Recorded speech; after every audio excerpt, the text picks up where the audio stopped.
Hello दोस्तों, स्वागत है आप सभी का हमारे online channel Aaradhya RAS academy में। दोस्तों, पूरे भारतवर्ष में जितनी भी प्रतियोगी परीक्षाएं आयोजित होती है उन सभी प्रतियोगी परीक्षाओं के लिए पॉलिटिकल साइंस की टॉपिक वाइज टॉप इंपोर्टेंट प्रश्नों की सीरीज स्टार्ट की गई थी और उसमें सिर्फ वही प्रश्न शामिल किए गए हैं जो परीक्षा में बार बार पूछे गए हुए हों। दोस्तों, अब मैं यहाँ पे बता देता हूँ, अपने 10 चैप्टर हैं वो कंप्लीट हो चुके हैं पॉलिटिकल साइंस में। आज अपना इसमें 11वां नंबर का चैप्टर है जिसका नाम है मूल अधिकार। और मूल अधिकार से संबंधित दोस्तों आज मैं आपके लिए टॉप 100 प्रश्न लेके आया हूं जो आपकी प्रतियोगी परीक्षा के लिए अत्यंत महत्वपूर्ण है। अगर आपने पिछली 10 क्लासें अगर नहीं देखी है तो दोस्तों आप प्ले लिस्ट में जाइए, वहां पे आपको फोल्डर मिल जाएगा political science topic wise question, इस नाम से फोल्डर बना हुआ है। तो वहां पे शुरुआत के जो 10 चैप्टर हैं उनके वहां पे अलग अलग टॉप इंपोर्टेंट प्रश्न आपको देखने को मिल जाएंगे। तो आप वहां जाके जरूर देखें और आराध्या आरएएस एकेडमी के यूट्यूब चैनल को सब्सक्राइब जरूर करें, बेल आइकन को दबाएं, वीडियो को लाइक और अपने दोस्तों के पास में शेयर जरूर करें। तो चलिए दोस्तों शुरू करते हैं। पहला प्रश्न इसमें देखिए, मौलिक अधिकार संविधान के किस भाग में वर्णित है? मौलिक अधिकार संविधान के किस भाग में वर्णित है? तो देखिए यहां पे मूल अधिकार या मौलिक अधिकार अपन कुछ भी बोल सकते हैं, ठीक है। तो यहां पे मौलिक अधिकार है ये भाग 3 में, ठीक है। और भाग 4 के अंदर दोस्तों नीति निर्देशक तत्व है। क्या है? नीति निर्देशक तत्व है। और भाग 4 के अंदर मैंने कल ही आपको बताया था, अपना 10वां नंबर का चैप्टर था भाग, ठीक है। अगर आपने पिछला देखा होगा तो आपको पता हो गया इस प्रश्न का राइट आंसर, ठीक है। भाग 4 के अंदर क्या है? मौलिक कर्तव्य। क्या है? कर्तव्य, ठीक है। तो इस प्रश्न का right answer B number option बिल्कुल सही उत्तर हो जाएगा। नेक्स्ट है, आगे देखिए, भारत के संविधान का भाग 3 संबंध है। तो भारत के संविधान के जो भाग 3 है उसमें क्या है? तो मूल अधिकार। तो इसमें सी नंबर ऑप्शन बिल्कुल सही उत्तर। नेक्स्ट देखिए, ये मैंने आपको करवा चुका हूं, जो नागरिकता से संबंधित है ये दोस्तों अनुच्छेद 5 से 11, ठीक है। अनुच्छेद 5 से 11 और मूल अधिकार है ये दोस्तों 12 से 35 अनुच्छेद, ठीक है। मूल कर्तव्य हैं ये दोस्तों आर्टिकल 51A और राज्य के नीति निर्देशक तत्व हैं ये दोस्तों 36 से 51 अनुच्छेद तक, ठीक है। तो यहां पे इस प्रश्न का राइट आंसर हो जाएगा सी नंबर ऑप्शन बिल्कुल सही उत्तर। नेक्स्ट है, मूल अधिकारों को सर्वप्रथम किस देश के संवैधानिक मान्यता प्रदान की गई? यानी कि मूल अधिकारों को सर्वप्रथम किस देश में संवैधानिक मान्यता प्रदान की गई? तो इसका राइट आंसर हो जाएगा वो है संयुक्त राज्य अमेरिका में, बी नंबर ऑप्शन बिल्कुल सही उत्तर। देखिए अगर आप ये 100 प्रश्न देख लेते हैं तो दोस्तों मूल अधिकार से संबंधित आपका एक भी प्रश्न है वो छूटेगा नहीं और एक भी प्रश्न है वो गलत नहीं होगा। टोटल 100 प्रश्न है, ठीक है। बहुत ही शानदार लेवल के प्रश्न है। आगे देखिए, भारतीय नागरिकों के मौलिक अधिकारों का वर्णन है। तो मैंने अभी आपको बताया था दोस्तों, मौलिक अधिकार है ये अनुच्छेद 12 से 35 तक है। अनुच्छेद 12 से 35 तक, ए नंबर ऑप्शन बिल्कुल सही उत्तर। नेक्स्ट है 5 नंबर प्रश्न है, डॉक्टर भीमराव अंबेडकर ने भारतीय संविधान के किस भाग को सर्वाधिक आलोकित किया है? तो भारतीय संविधान के किस भाग को सर्वाधिक आलोकित किया है? तो वो है दोस्तों भाग 3, क्योंकि इसमें क्या है? मूल अधिकार, सी नंबर ऑप्शन सही उत्तर। नेक्स्ट है 6 नंबर प्रश्न है, मूल अधिकार मूल कहलाते हैं क्योंकि? मूल अधिकार मूल कहलाते हैं क्योंकि इसमें देखिए मानव के प्राकृतिक और अप्रतिदेय अधिकार है। मानव के प्राकृतिक और अप्रतिदेय अधिकार है, डी नंबर का ऑप्शन बिल्कुल सही उत्तर हो जाएगा। 7 नंबर प्रश्न है, इसमें देखिए भारतीय संविधान के भाग 3 में कुल कितने अनुच्छेदों में मूल अधिकारों का वर्णन है? तो भारतीय संविधान के भाग 3 में कुल कितने अनुच्छेदों में मूल अधिकार है? तो इसका राइट आंसर आप देख लिए, खुद ही पता लगा लीजिए दोस्तों, 12 से लेके 35 तक, यानी कि कितने मूल अधिकार हो गए? तो दोस्तों टोटल 24, ठीक है। तो इसका राइट आंसर क्या हो जाएगा? डी नंबर ऑप्शन बिल्कुल सही उत्तर, ठीक है। आगे देखिए, इसमें 8 नंबर प्रश्न, भारतीय संविधान द्वारा भारतीय नागरिकों को कुल कितने मौलिक अधिकार प्रदान किए गए हैं? तो कुल कितने मौलिक अधिकार प्रदान किए गए हैं? तो दोस्तों 7 मौलिक अधिकार प्रदान किए गए हैं कुल। तो इसमें बी नंबर का ऑप्शन बिल्कुल सही उत्तर, जैसे समता का अधिकार, स्वतंत्रता का अधिकार, ठीक है, और शोषण के विरुद्ध अधिकार, अल्पसंख्यक का अधिकार, शिक्षा का अधिकार, ठीक है, तो ये सभी है। तो इसमें बी नंबर ऑप्शन बिल्कुल सही उत्तर। नेक्स्ट है, वर्तमान में भारतीय नागरिकों को कितने मौलिक अधिकार प्रदान किए गए हैं? तो दोस्तों वो है 6 मौलिक अधिकार, ठीक है।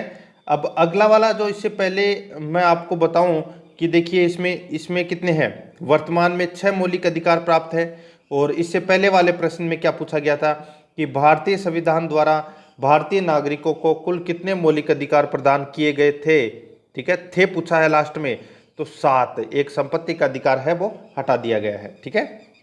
आगे देखिए, भारत के संविधान में मौलिक अधिकार है, तो भारत के संविधान में मौलिक अधिकार है, तो ये दोस्तों मूल संविधान का हिस्सा था, मूल संविधान का ये हिस्सा था। बाकी मूल कर्तव्य जोड़े गए थे 42वें संविधान संशोधन के द्वारा, ठीक है, तो इसमें ए नंबर ऑप्शन सही उत्तर। नेक्स्ट है, भारतीय संविधान में न्यायालय में कौन परिवर्तनीय है? भारतीय संविधान में न्यायालय में कौन परिवर्तनीय है? तो इसका राइट आंसर क्या हो जाएगा? वो है दोस्तों इसमें मूल अधिकार। डी नंबर का ऑप्शन बिल्कुल सही उत्तर हो जाएगा, मूल अधिकार। नेक्स्ट, मौलिक अधिकारों को लागू करने का दायित्व है, मौलिक अधिकारों को लागू करने का दायित्व है वो दोस्तों किस पर है? तो देखिए उच्चतम न्यायालय पर और उच्च न्यायालय पर, दोनों के ऊपर है, तो इसका right answer C number option बिल्कुल सही उत्तर हो जाएगा। नेक्स्ट, मौलिक अधिकारों का निलंबन कौन कर सकता है? मौलिक अधिकारों का निलंबन है वो राष्ट्रपति कर सकता है। कौन कर सकता है? राष्ट्रपति। सी नंबर ऑप्शन सही उत्तर। नेक्स्ट, मौलिक अधिकारों के बारे में सुनवाई करने का अधिकार निम्न को प्रदान किया जाता है। मौलिक अधिकारों को यानी कि मौलिक अधिकारों के बारे में सुनवाई करने का अधिकार है वो किसको प्रदान किया जाता है? तो इसका राइट आंसर हो जाएगा वो है सर्वोच्च न्यायालय को। ए नंबर ऑप्शन बिल्कुल सही उत्तर हो जाएगा, सर्वोच्च न्यायालय। नेक्स्ट है, संविधान में उद्घोषित मौलिक अधिकारों में संशोधन किया जा सकता है। संविधान में उद्घोषित मौलिक अधिकारों में संशोधन किया जा सकता है, केवल संसद द्वारा किया जा सकता है। सी नंबर का ऑप्शन बिल्कुल सही उत्तर, संसद द्वारा। आगे देखिए, भारतीय नागरिकों को प्रदान किए गए मूल अधिकारों को, भारतीय नागरिकों को प्रदान किए गए मूल अधिकारों को निलंबन किया जा सकता है, ठीक है, निलंबन किया जा सकता है, तो इसका right answer B number option सही उत्तर। आगे देखिए, निम्नलिखित में से कौन से मामले उच्च न्यायालय तथा उच्चतम न्यायालय की अधिकारिता में आते हैं? निम्नलिखित में से कौन से मामले उच्च न्यायालय तथा उच्चतम न्यायालय की अधिकारिता में आते हैं? तो इसका राइट आंसर हो जाएगा वो है मूल अधिकार का प्रवर्तन। सी नंबर ऑप्शन बिल्कुल सही उत्तर हो जाएगा, मूल अधिकार का प्रवर्तन। आगे देखिए, भारतीय संविधान के अंतर्गत मूल अधिकारों का संरक्षक कौन है? भारतीय संविधान के अंतर्गत मूल अधिकारों का संरक्षक कौन है? तो इसका राइट आंसर हो जाएगा वो है न्यायपालिका। सी नंबर ऑप्शन बिल्कुल सही उत्तर, न्यायपालिका हो जाएगा। आगे देखिए, मूल अधिकारों के निलंबन का आदेश कौन दे सकता है? मूल अधिकारों के निलंबन का आदेश कौन दे सकता है? तो कौन दे सकता है? तो वो है राष्ट्रपति। डी नंबर ऑप्शन सही उत्तर, अभी मैंने आपको बताया था। आगे देखिए, मूल अधिकारों पर आवश्यक प्रतिबंध लगाने का अधिकार किसको है? मूल अधिकारों पर आवश्यक प्रतिबंध लगाने का अधिकार है वो किसको है? तो वो है दोस्तों किसको? तो संसद को। किसको है? संसद को। तो इसका राइट आंसर क्या हो जाएगा? वो है इसमें बी नंबर ऑप्शन बिल्कुल सही उत्तर। 21 नंबर प्रश्न है, मौलिक अधिकारों का प्रमुख उद्देश्य क्या है? तो यहाँ पे देखिए, मौलिक अधिकारों का प्रमुख उद्देश्य है व्यक्तिगत स्वतंत्रता को सुनिश्चित करना। व्यक्तिगत स्वतंत्रता को सुनिश्चित करना, बी नंबर ऑप्शन सही उत्तर। नेक्स्ट आगे देखिए, मूल अधिकारों को परिवर्तित करने की शक्ति प्राप्त है। मूल अधिकारों को परिवर्तित करने की शक्ति प्राप्त है, तो ये प्राप्त है दोस्तों उच्चतम और उच्च न्यायालय को। उच्चतम और उच्च न्यायालय को ये शक्ति प्राप्त है। डी नंबर का ऑप्शन सही उत्तर हो जाएगा। आगे देखिए, भारतीय संविधान में प्रदत्त मूलभूत अधिकारों को निलंबित करने वाली सत्ता है। यहाँ पे देखिए, भारतीय संविधान में प्रदत्त मूलभूत अधिकारों को निलंबित करने वाली सत्ता है तो वो है दोस्तों इसमें राष्ट्रपति। डी नंबर का ऑप्शन बिल्कुल सही उत्तर हो जाएगा, राष्ट्रपति। ठीक है, आगे देखिए, इसमें 24 नंबर प्रश्न है, भारत में मौलिक अधिकारों के संबंध में निम्न वक्तव्यों पर विचार कीजिए। निम्न वक्तव्यों पर अपने को इसमें विचार करना है। देखिए, यह राज्यकृति के विरुद्ध एक गारंटी है, बिल्कुल सही है। यह संविधान के भाग 3 में सूचित किया जाता है, बिल्कुल सही है। आगे देखिए, ये सामाजिक, आर्थिक और राजनीतिक न्याय सुनिश्चित करते हैं। ये नहीं करते, प्रस्तावना करते हैं सामाजिक, आर्थिक और राजनीतिक न्याय सुनिश्चित प्रस्तावना में किया जाता है, मूल अधिकारों के, मौलिक अधिकारों के अंतर्गत नहीं। तो यहाँ पे ये गलत हो जाएगा। ठीक है, यह यूएसए में अधिकारों के बिल की भांति नहीं है। ठीक है, तो ये दोस्तों यूएसए ही लिए गए हैं, अमेरिका से लिए गए हैं। तो इसमें 3 और 4 है वो इसमें गलत है। तो इसमें 1 और 2 इसका राइट आंसर हो जाएगा, यानी कि ए नंबर ऑप्शन बिल्कुल सही उत्तर। इसमें सिर्फ 2 ही सही है। अब देखिए आगे, समानता का अधिकार भारतीय संविधान के किन 5 अनुच्छेदों में किया गया है। तो यहाँ पे देखिए, मैंने आपको बताया दोस्तों, अनुच्छेद 14 से 18 तक, अनुच्छेद 14 से 18 तक दोस्तों समानता का अधिकार बताया गया है। तो इसमें सी नंबर ऑप्शन सही उत्तर। 26 नंबर प्रश्न है, भारतीय संविधान के निम्नलिखित अनुच्छेदों में से कौन विधायन सत्ता पर पूर्ण नियंत्रण लगाता है। निम्नलिखित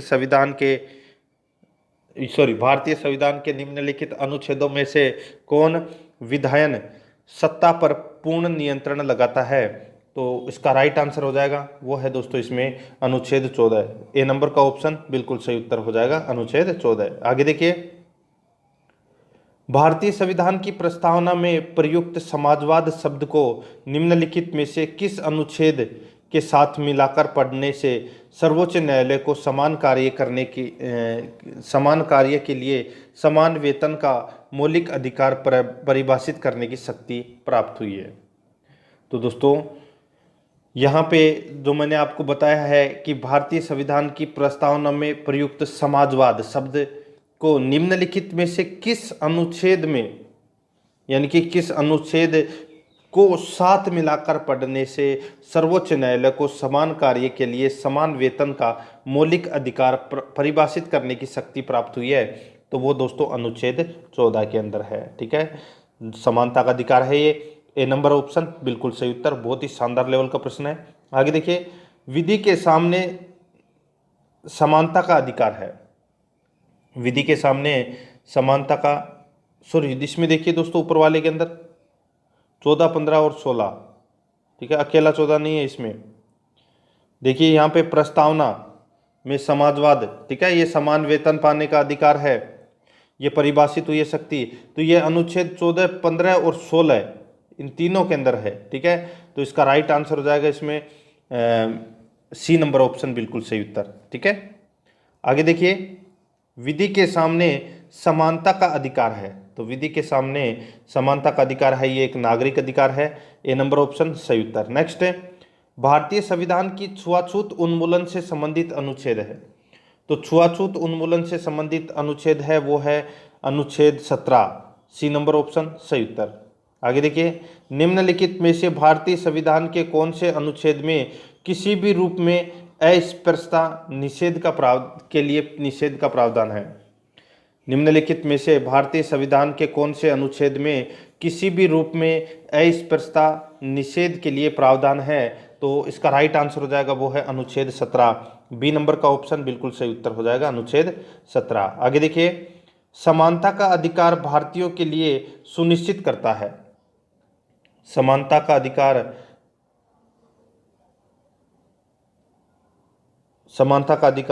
भारतीयों के लिए सुनिश्चित करता है। तो दोस्तों क्या सुनिश्चित करता है, तो वो है धार्मिक समानता, आर्थिक समानता, सामाजिक समानता। तो इसका राइट आंसर हो जाएगा उपरोक्त सभी। डी नंबर ऑप्शन सही उत्तर। नेक्स्ट, संविधान के किस अनुच्छेद के प्रावधानों के अंतर्गत भारत सरकार द्वारा भारत रत्न, पद्म विभूषण आदि अलंकरण प्रदान किए जाते हैं। तो दोस्तों अनुच्छेद 18 बी नंबर का ऑप्शन इसका बिल्कुल सही उत्तर हो जाएगा। अनुच्छेद 18 में क्या है, तो उपाधियों का अंत, ठीक है, राज्य, सेना या विद्या संबंधी सम्मान के अलावा कोई उपाधि प्रदान है वो नहीं करेगा। ठीक है। और यहाँ पर देखिए उपाधि से तात्पर्य है कि विरासत में मिलने वाली उपाधियों से है। ठीक है। जैसे महाराजा, राय बहादुर, राय साहब। ठीक है। और ये उपाधियां हैं वो कोई ग्रहण नहीं करेगा। ठीक है। भारत रत्न आदि नागरिक सम्मान दिए जा सकते हैं, किंतु इनका नाम के आगे या पीछे प्रयोग किया जा सकता है। ठीक है। यानी कि नाम के आगे या नाम के पीछे है वो अपन इसका प्रयोग कर सकते हैं।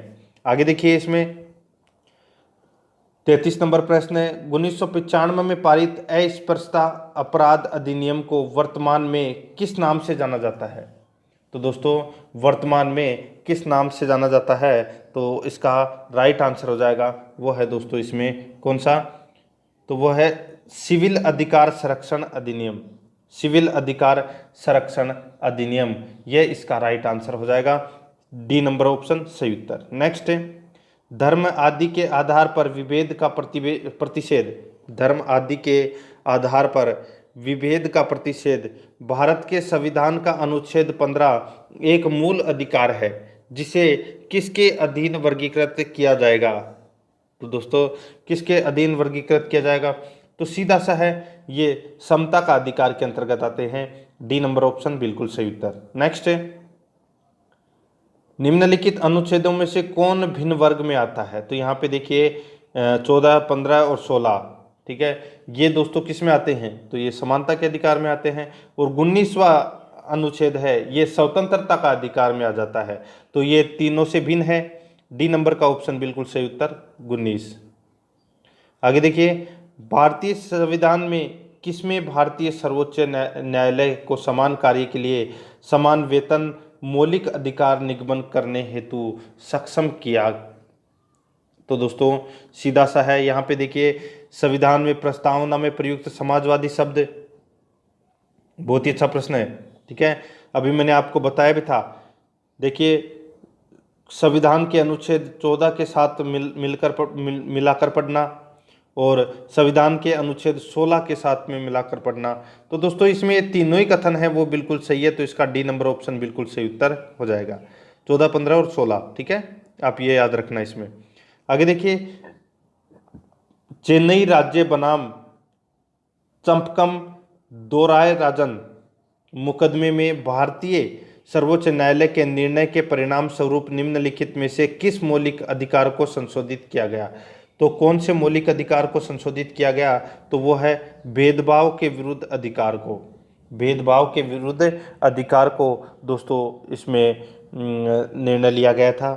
ठीक है, संशोधित किया गया था। बी नंबर ऑप्शन सही उत्तर। नेक्स्ट, भारत में समाचार पत्रों का स्वातंत्र्य। समाचार पत्रों का स्वातंत्र्य, तो दोस्तों इसका राइट आंसर हो जाएगा। इसमें देखिए क्या है, तो आपने अगर पढ़ा हो तो आपको पता लग जाएगा दोस्तों। तो इसका राइट आंसर हो जाएगा, संविधान के अनुच्छेद 1 में 1 में विशेष रूप से उपबंधित है। 1 में विशेष रूप से उपबंधित है। तो इसका राइट आंसर हो जाएगा वो है दोस्तों इसमें 1 नंबर का ऑप्शन बिल्कुल सही उत्तर। ठीक है, 1 नंबर ऑप्शन बिल्कुल सही उत्तर। आगे देखिए दोस्तों, इसमें 39 नंबर प्रश्न है, भारत का संविधान स्पष्ट प्रेस की आजादी की व्यवस्था नहीं करता, किंतु यह आजादी अंतर्निहित है। अनुच्छेद, कौन से अनुच्छेद में अंतर्निहित है? तो यह है दोस्तों इसमें अंतर्निहित 1 में। देखिए एक इसमें क्या है 19(1) में, तो देखिए स्वयं के साथ अन्य के भी विचारों का प्रसार करना। ठीक है, तो यहाँ पे देखिए प्रेस की आज़ादी की व्यवस्था नहीं करता, किंतु यह आज़ादी अंतर्निहित है। तो इसका राइट आंसर हो जाएगा अनुच्छेद 1 में ए नंबर ऑप्शन बिल्कुल सही उत्तर। नेक्स्ट आगे देखिए, स्वतंत्रता के मूल अधिकार से संबंधित संविधान के अनुच्छेद 19 के अंतर्गत कितने प्रकार की स्वतंत्रताएं प्रत्याभूत है? तो कितने प्रकार की स्वतंत्रताएं हैं वो प्रत्याभूत है? तो इसका राइट आंसर क्या हो जाएगा? वो है दोस्तों इसमें 6 प्रकार की। ठीक है, कितने प्रकार की? 6 प्रकार की। तो इसमें सी नंबर ऑप्शन बिल्कुल सही उत्तर हो जाएगा। आगे देखिए 41 नंबर प्रश्न है, स्वतंत्रता का अधिकार संविधान के किस अनुच्छेदों में वर्णित है? तो दोस्तों वो है इसमें अनुच्छेद 19 से 22, अनुच्छेद 19 से 22। तो इसका right answer B number option बिल्कुल सही उत्तर हो जाएगा। 42 नंबर प्रश्न है, अनुच्छेद 19 में वर्णित स्वतंत्रताएं निम्नलिखित में से किसको प्राप्त है? तो दोस्तों ये स्वतंत्रताएं हैं, ये किसको प्राप्त है? तो ये केवल भारतीय नागरिकों को प्राप्त है। सी नंबर ऑप्शन सही उत्तर हो जाएगा। नेक्स्ट है, भारतीय संविधान का अनुच्छेद 21 निम्नलिखित में से किसके विरुद्ध संरक्षण प्रदान करता है?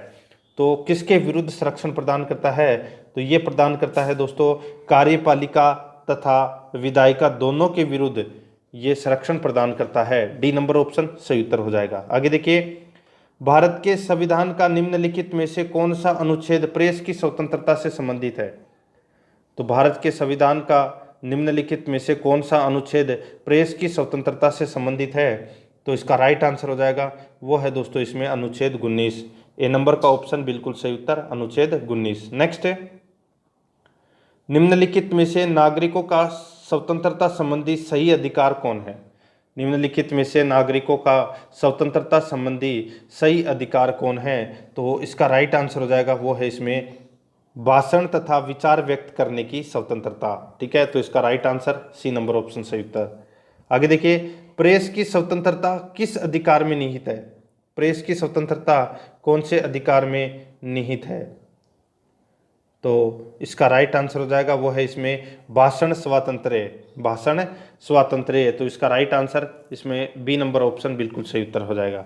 नेक्स्ट है, निम्नलिखित में से कौन मौलिक अधिकार नहीं है? तो यहाँ पे देखिए, बोलने का अधिकार, व्यवसाय का एक अधिकार, हड़ताल पर जाने का अधिकार, धर्म का अधिकार। तो यहाँ पे देखिए, जो हड़ताल पर जाने का अधिकार है ये मौलिक अधिकार नहीं है, ये मौलिक अधिकार नहीं है। तो अपना राइट आंसर हो जाएगा इसमें सी नंबर ऑप्शन सही उत्तर। नेक्स्ट है, भारतीय संविधान का कौन सा अनुच्छेद व्यक्ति के विदेश यात्रा के अधिकार को संरक्षण प्रदान करता है? तो कौन सा अधिकार व्यक्ति के विदेश के अधिकार को संरक्षण प्रदान करता है? तो इसका राइट आंसर हो जाएगा वो है इसमें अनुच्छेद 21।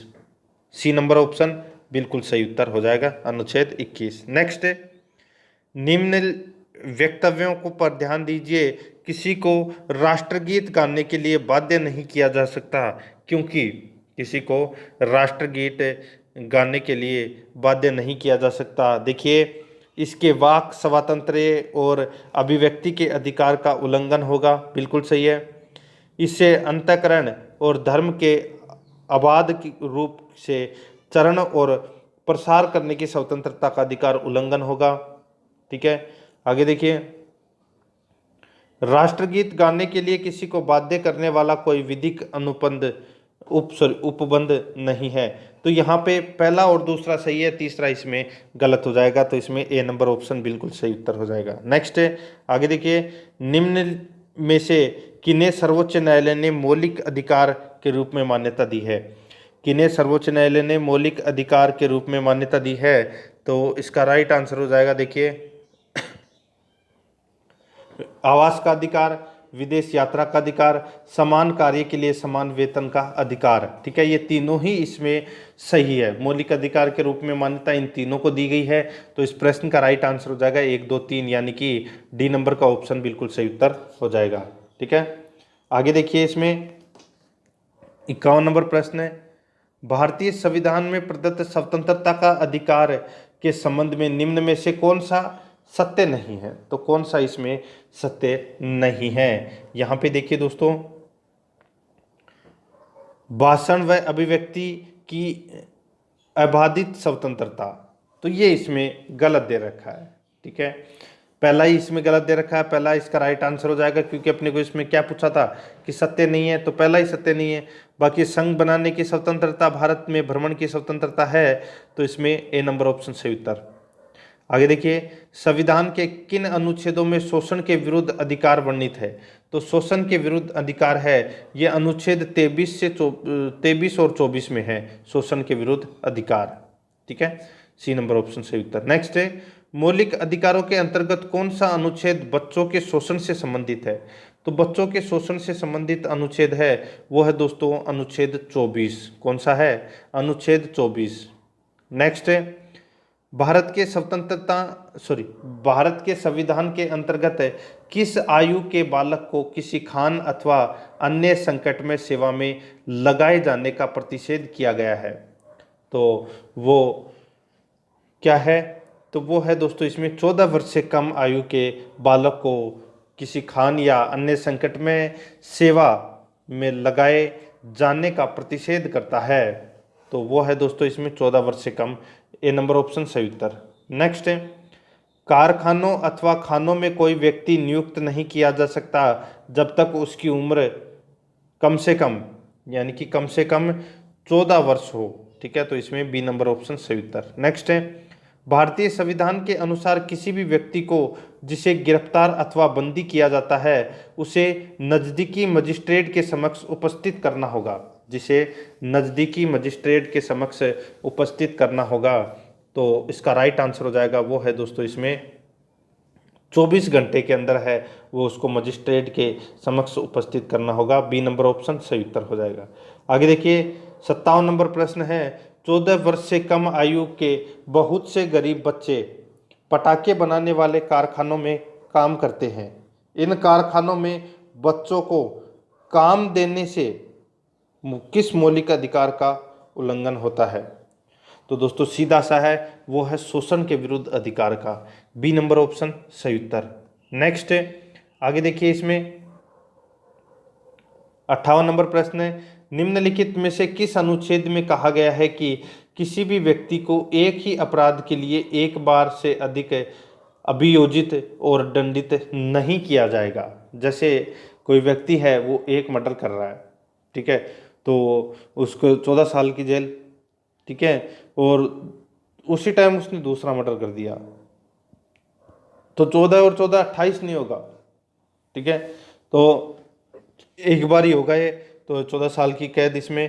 तो इसका राइट आंसर हो जाएगा इसमें अनुच्छेद 20, ठीक है, तो इसका राइट आंसर हो जाएगा इसमें वो है इसमें ए नंबर का ऑप्शन बिल्कुल सही उत्तर हो जाएगा। ठीक है, आगे देखिए इसमें 59 नंबर प्रश्न है भारतीय संविधान कोई अपराध किए जाने के लिए किसी सामान्य व्यक्ति को जिसे किसी सामान्य विधि के अंतर्गत गिरफ्तार किया गया हो निम्नलिखित में से कौन सा अधिकार प्रदान करता है?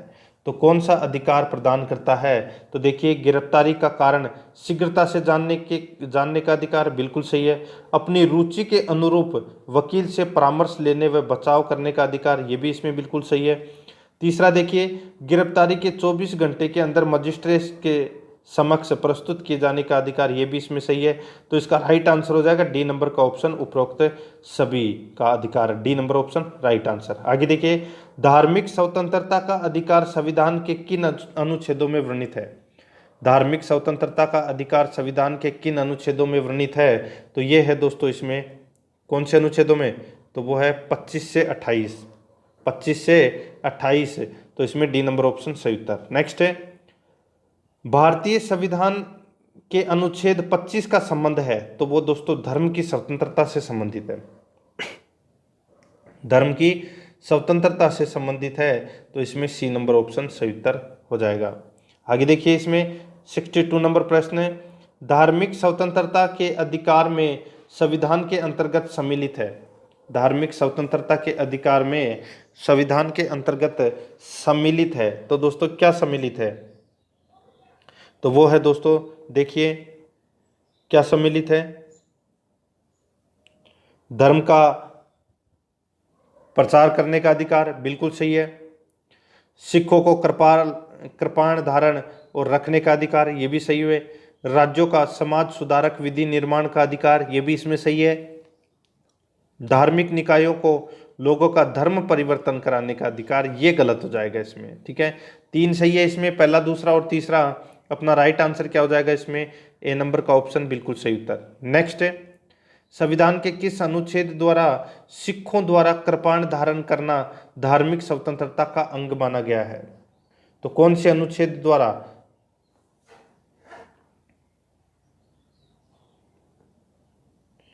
कौन से अनुच्छेद द्वारा? तो इसका राइट आंसर क्या हो जाएगा दोस्तों? वो है इसमें अनुच्छेद 25 द्वारा। ठीक है, तो इसका राइट आंसर बी नंबर का ऑप्शन बिल्कुल सही उत्तर हो जाएगा। नेक्स्ट आगे देखिए, संविधान द्वारा प्रदत्त धार्मिक अधिकारों पर राज्य किन अधिकारों पर प्रतिबंध लगा सकता है? संविधान द्वारा प्रदत्त धार्मिक अधिकारों पर राज्य किन आधारों पर प्रतिबंध लगा सकता है? नंबर 1 स्वास्थ्य, नंबर 2 सदाचार, नंबर 3 लोक व्यवस्था। तो दोस्तों कौन सा, किन किन पर प्रतिबंध लगा सकता है? तो इसका राइट आंसर हो जाएगा वह है दोस्तों इसमें, बहुत ही अच्छा प्रश्न है। देखिए, स्वास्थ्य, सदाचार और लोक व्यवस्था, इन तीनों पर ही प्रतिबंध लगा सकता है। तो इसका राइट आंसर हो जाएगा डी नंबर का ऑप्शन बिल्कुल सही उत्तर। नेक्स्ट 65 नंबर प्रश्न है, इसमें देखिए, संविधान के किन अनुच्छेदों के अंतर्गत अल्पसंख्यकों को अपनी संस्कृति के संरक्षण तथा अपनी पसंद की शिक्षा संस्थाओं की स्थापना व संचालन करने यानी कि संचालन का अधिकार को मान्यता प्रदान की गई है? तो सीधा सा है, ये किससे संबंधित है? अल्पसंख्यकों का अधिकार से संबंधित कौन सा अनुच्छेद है? तो वो है अनुच्छेद 29 व 30। तो इसका बी नंबर ऑप्शन बिल्कुल सही उत्तर। आगे देखिए, भारतीय संविधान का कौन सा अनुच्छेद अल्पसंख्यकों को अपनी मनपसंद शिक्षण संस्थाओं को स्थापित तथा संचालित करने का अधिकार को संरक्षण प्रदान किया गया है? तो वो अनुच्छेद कौन सा है? तो वो अनुच्छेद दोस्तों अनुच्छेद 30 है। कौन सा? दो ही तो अनुच्छेद है, अनुच्छेद 29 और 30। तो इसका right answer D number option हो जाएगा 30। नेक्स्ट धार्मिक स्वतंत्रता का अधिकार किस अनुच्छेद द्वारा दिया गया है? धार्मिक स्वतंत्रता का अधिकार कौन से अनुच्छेद द्वारा दिया गया है? तो दोस्तों वो है 25 से 28 धार्मिक स्वतंत्रता के अधिकार के अंतर्गत आते हैं। तो यहाँ पे अनुच्छेद 25 दिया गया है, तो अपना right answer C number option हो जाएगा। नेक्स्ट है, भारतीय संविधान के किस अनुच्छेद में संवैधानिक उपचारों का अधिकार दिया गया है? तो वो है अनुच्छेद 32।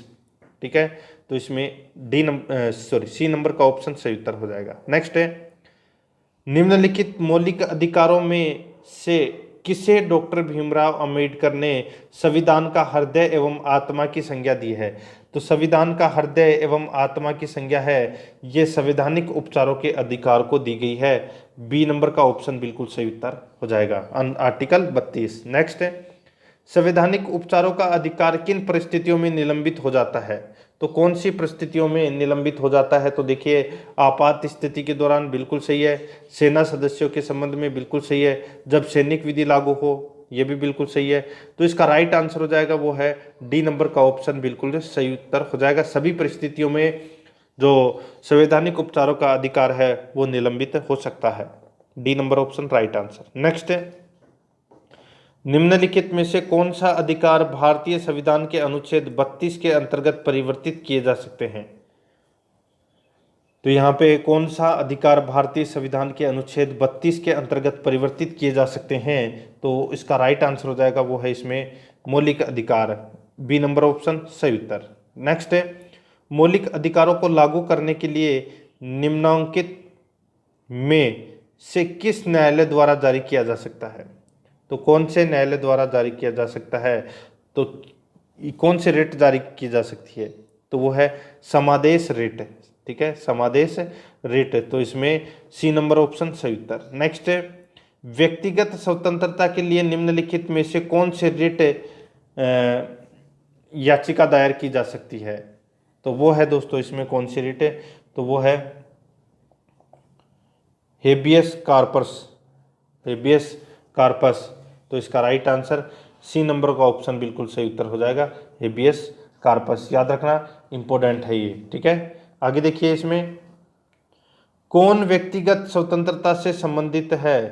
तो कौन व्यक्तिगत स्वतंत्रता से संबंधित है? यहाँ पे जो हेबियस कार्पस दे रखा है, इसका मतलब क्या होता है? वो है बंदी प्रत्यक्षीकरण। क्या है? बंदी प्रत्यक्षीकरण। तो इसमें सी नंबर ऑप्शन सही उत्तर। आगे देखिए, कौन व्यक्तिगत स्वतंत्रता से संबंधित है? तो वो है दोस्तों इसमें कौन? तो वो है बंदी प्रत्यक्षीकरण, जिसको दोस्तों हेबियस कार्पस कहा जाता है। ए नंबर ऑप्शन सही उत्तर। नेक्स्ट है, विभिन्न प्रकार के समादेश रिट जारी करने का अधिकार सर्वोच्च न्यायालय के अतिरिक्त निम्नांकित में से किस या किन न्यायालय को प्राप्त है? यानी कि रिट जारी करने का जो अधिकार है, समादेश, ठीक है, ये समादेश रिट जारी करने का जो अधिकार है वो सर्वोच्च न्यायालय के अलावा किस न्यायालय को यह अधिकार प्राप्त है? तो इसका राइट आंसर हो जाएगा वो है राज्यों के उच्च न्यायालय को। ए नंबर ऑप्शन बिल्कुल सही उत्तर। नेक्स्ट है, बंदी प्रत्यक्षीकरण के अतिरिक्त निम्नलिखित में से किस याचिका को उच्च न्यायालय जारी कर सकता है? बंदी प्रत्यक्षीकरण के अतिरिक्त निम्नलिखित में से किस याचिका को उच्च न्यायालय जारी कर सकता है? तो इसका राइट आंसर हो जाएगा वो है दोस्तों इसमें उत्प्रेक्षण, परमादेश, अधिकार परीक्षा, ये तीनों ही जारी कर सकता है। तो इसका राइट आंसर उपरोक्त सभी हो जाएगा। 77 नंबर प्रश्न है, बंदी प्रत्यक्षीकरण याचिका, बंदी प्रत्यक्षीकरण याचिका क्या है? तो दोस्तों निरुद्ध व्यक्ति या हितबद्ध व्यक्ति दोनों द्वारा दाखिल की जा सकती है। तो इसका डी नंबर ऑप्शन बिल्कुल सही उत्तर हो जाएगा। आगे देखिए, निम्नलिखित में से किस स्थिति में बंदी प्रत्यक्षीकरण याचिका जारी किया जाता है? निम्नलिखित में से किस स्थिति में बंदी प्रत्यक्षीकरण याचिका जारी किया जा सकता है? तो इसका राइट आंसर हो जाएगा वो है दोस्तों दोषपूर्ण पुलिस नज़रबंदी। दोषपूर्ण पुलिस नज़रबंदी यानी कि आप जैसे कि आपको गिरफ्तार कर लिया, ठीक है, और आपके घर वाले हैं वो आपसे मिलने की कोशिश कर रहे हैं, लेकिन आपको पुलिस है वो मिलवा नहीं रही है, ठीक है, खूब दिन हो गए, 5-7 दिन हो गए, आपको दिखाई नहीं रहे हैं कि वो कैसा है कैसा नहीं है। तो आप न्यायालय में रिट जाके केस कर सकते हैं और वहाँ पे दोस्तों रिट जारी कर सकते हैं बंदी प्रत्यक्षीकरण, यानी कि तब पुलिस को उसको सामने ही लाना पड़ेगा, ये है बंदी प्रत्यक्षीकरण। तो इसमें सी नंबर ऑप्शन सही उत्तर। 79 नंबर प्रश्न है, इसमें देखिए, किसी व्यक्ति का अवैध निरोध के मामले में न्यायालय द्वारा जारीकृत परमादेश निम्न में से कौन है? तो परमादेश जारी वो कौन है? तो वो है दोस्तों इसमें बंदी प्रत्यक्षीकरण। तो इसमें ए नंबर ऑप्शन सही उत्तर। आगे देखिए, निम्नलिखित में से किस याचिका का शाब्दिक अर्थ होता है हम आदेश देते हैं? तो हम आदेश देते हैं मतलब क्या हो गया? परमादेश, ठीक है। तो इसमें बी नंबर का ऑप्शन सही उत्तर हो जाएगा। आगे देखिए 81 नंबर प्रश्न है, देखिए, निम्नोक्त समादेशों में से कौन सा समादेश किसी अवैध व्यक्ति से सरकारी पद को बचाने के लिए जारी किया जा सकता है? तो सीधा सा है, इसका राइट आंसर हो जाएगा वो है दोस्तों इसमें अधिकार परीक्षा, ठीक है, डी नंबर ऑप्शन सही उत्तर। नेक्स्ट है, व्यक्ति, निगम अथवा अधीनस्थ अधिकरण जिस कार्य को करने के लिए आबद्ध है उस कार्य को करने के लिए जारी करने वाले रिट को कहते हैं। व्यक्ति, निगम अथवा अधीनस्थ अधिकरण जिस कार्य को करने के लिए आबद्ध है उस कार्य को करने के लिए जारी करने वाले रिट को कहते हैं। तो दोस्तों क्या कहते हैं? तो वो कहते हैं परमादेश। बी नंबर ऑप्शन सही उत्तर, परमादेश। नेक्स्ट 83 नंबर प्रश्न है, वह रिट जो भारत में उच्चतम न्यायालय अथवा सर्वोच्च न्यायालय द्वारा किसी व्यक्ति या सार्वजनिक संस्था का आदेश देती है कि वह अपने कर्तव्यों का पालन करे, क्या कहलाती है? वह रिट जो भारत में उच्चतम न्यायालय अथवा सर्वोच्च न्यायालय द्वारा किसी व्यक्ति या सार्वजनिक संस्था का आदेश देती है कि वह अपने कर्तव्य का पालन करे, यह क्या कहलाती है? तो यह दोस्तों क्या कहलाती है?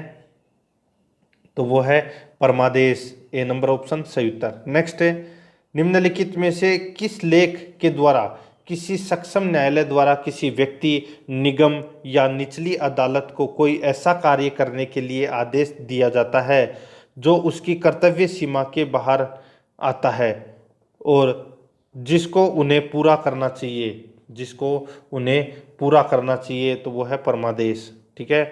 तो इसमें बी नंबर ऑप्शन सही उत्तर। नेक्स्ट है, एक ऐसी याचिका जो न्यायपालिका द्वारा जारी की जाती है तथा जिसमें कार्यपालिका को कहा जाता है कि वह यह कार्य करे जो उसे प्राप्त शक्तियों के अंतर्गत करना चाहिए था, रिट को कहा जाता है? तो दोस्तों रिट को कहा जाता है, तो वो कहा जाता है दोस्तों मेडेमस। क्या कहा जाता है? मेडेमस। तो इसका राइट आंसर क्या हो जाएगा? वो है मेंडेमस। तो इसका परमादेश कहा जाता है उसको, ठीक है। तो इसमें बी नंबर ऑप्शन सही उत्तर। आगे देखिए, उत्प्रेक्षण रिट निम्न में से किस आधार पर जारी किए जाते हैं? निम्न में से किस आधार पर जारी किए जाते हैं? तो ये जारी किए जाते हैं दोस्तों किस आधार पर? तो इसका बिल्कुल सही उत्तर हो जाएगा, वो है दोस्तों, देखिए, अधिकारिता का अभाव या अधिकारिता के बाहर किए गए कार्य, बिल्कुल सही है। नैसर्गिक न्याय के सिद्धांत का अतिक्रमण होने पर, ठीक है। और देखिए, अभिलेख में प्रत्यक्षतः प्रकट विधिक त्रुटि के आधार पर, ठीक है, ये तीनों के आधार पर रिट है वो जारी कर सकते हैं उत्प्रेक्षण। तो इसका right answer D number option उपरोक्त सभी। नेक्स्ट है, निम्नलिखित में से किस याचिका के अधीन किसी कर्मचारी को ऐसी कार्रवाई करने से रोका जाता है जिसके लिए सरकारी तौर पर वह हकदार नहीं है? तो वो है दोस्तों इसमें अधिकार परीक्षा रेट जारी की जा सकती है। आगे देखिए, न्यायालय द्वारा जारी किए गए परमादेश के माध्यम से न्यायालय किसी व्यक्ति या संस्था को उनके सार्वजनिक दायित्वों तथा कर्तव्यों का पालन करने के लिए जारी किया जा सकता है। डी नंबर ऑप्शन सही उत्तर। नेक्स्ट है, कौन मूल अधिकारों के अंतर्गत नहीं आता? तो कौन मूल अधिकारों के अंतर्गत नहीं आता? तो वो है दोस्तों संपत्ति का अधिकार। सी नंबर का ऑप्शन सही उत्तर। नेक्स्ट है, निम्नलिखित में से कौन सा मौलिक अधिकार नहीं है? कौन सा मौलिक अधिकार नहीं है? तो वो है संपत्ति का अधिकार। डी नंबर ऑप्शन सही उत्तर, संपत्ति का अधिकार। नेक्स्ट है, संपत्ति के मौलिक अधिकार को कब समाप्त किया गया? तो दोस्तों कब? तो ये 44वां संविधान संशोधन हुआ था 1978 में, और उस समय दोस्तों संपत्ति का अधिकार है उसको समाप्त किया गया। ए नंबर ऑप्शन सही उत्तर। नेक्स्ट है, संपत्ति का अधिकार है, तो ये क्या है? तो ये अब दोस्तों कौन सा अधिकार है? तो ये कानूनी अधिकार है, ठीक है। तो इसमें डी नंबर ऑप्शन सही उत्तर। नेक्स्ट है, 44वें संविधान संशोधन विधेयक द्वारा किस मौलिक अधिकार को सामान्य वैधानिक अधिकार बना दिया गया? तो वो है संपत्ति का अधिकार, ठीक है। तो इसका सी नंबर ऑप्शन सही उत्तर। नेक्स्ट है, संपत्ति के मूल अधिकार को किस संवैधानिक संशोधन अधिनियम द्वारा समाप्त किया गया? तो 44वें संविधान संशोधन द्वारा। आगे देखिए, निम्नलिखित में से कौन सा मौलिक अधिकार नहीं है? तो मौलिक अधिकार है वो कौन सा नहीं है? तो वो है दोस्तों संपत्ति का अधिकार है, ये मौलिक अधिकार नहीं है। नेक्स्ट है, भारतीय संविधान के अनुसार संपत्ति का अधिकार क्या है? तो यहाँ पे जो संपत्ति का अधिकार है वो क्या है? तो ये दोस्तों विधिक अधिकार है, ठीक है। बी नंबर ऑप्शन सही उत्तर। नेक्स्ट है, संपत्ति का अधिकार मूल अधिकार की श्रेणी से हटाकर किस अनुच्छेद के अंतर्गत इसको रखा गया है? तो वो है अनुच्छेद 300 क के अंतर्गत। अनुच्छेद 300 क के अंतर्गत अब संपत्ति को रखा गया है, संपत्ति के अधिकार को, ठीक है। तो इसमें सी नंबर ऑप्शन सही उत्तर। नेक्स्ट है, भारत के संविधान के अनुसार जो संवैधानिक अधिकार है किंतु मूलभूत अधिकार नहीं है, तो वो कौन सा है? तो वो है संपत्ति का अधिकार। कौन सा है? संपत्ति का अधिकार। नेक्स्ट है, आगे देखिए, मत देने का अधिकार होता है, तो मत देने का अधिकार है ये एक नागरिक अधिकार है, ठीक है। तो इसमें बी नंबर का ऑप्शन सही उत्तर हो जाएगा। नेक्स्ट है, आगे देखिए, इसमें सुमेलित करना है। यहाँ पे देखिए एक तरफ मौलिक अधिकार है, दूसरी तरफ सूची सेकंड में अनुच्छेद है। तो देखिए समता का अधिकार ये 14 से 18 तक है, ठीक है। और यहाँ पे देखिए धर्म का अधिकार ये दोस्तों अनुच्छेद 25 में है। संवैधानिक उपचारों का अधिकार है ये अनुच्छेद 32 में है। यहाँ पे वाक का अधिकार यानी कि स्वतंत्रता का अधिकार है वो दोस्तों अनुच्छेद 19 में है। तो इस प्रश्न का राइट आंसर हो जाएगा इसमें 1 4 2 3, 1 4 2 3। तो इसमें देखिए सी नंबर का ऑप्शन सही उत्तर हो जाएगा। ये दोस्तों मैंने आज आपको जो मूल अधिकारों से संबंधित टॉप 100 प्रश्न है वो करवा दिए हैं। आज अपना 11वां नंबर का चैप्टर है वो समाप्त हो चुका है। अगर आपने पिछले 10 चैप्टर अगर नहीं देखे हैं तो आप प्ले लिस्ट में जाइए, वहाँ पे आपको फोल्डर मिल जाएगा political science topic wise question से, इस नाम से वहाँ पे फोल्डर बना हुआ है। तो आप वहाँ जाके पिछली 10 क्लास हैं वो ज़रूर देखें और आराध्या आर एस अकेडमी के यूट्यूब चैनल को सब्सक्राइब जरूर करें, बेल आइकन को दबाएं, वीडियो को लाइक और अपने दोस्तों के पास में शेयर जरूर करें। मिलते हैं दोस्तों नेक्स्ट वीडियो में। जय हिंद, जय भारत।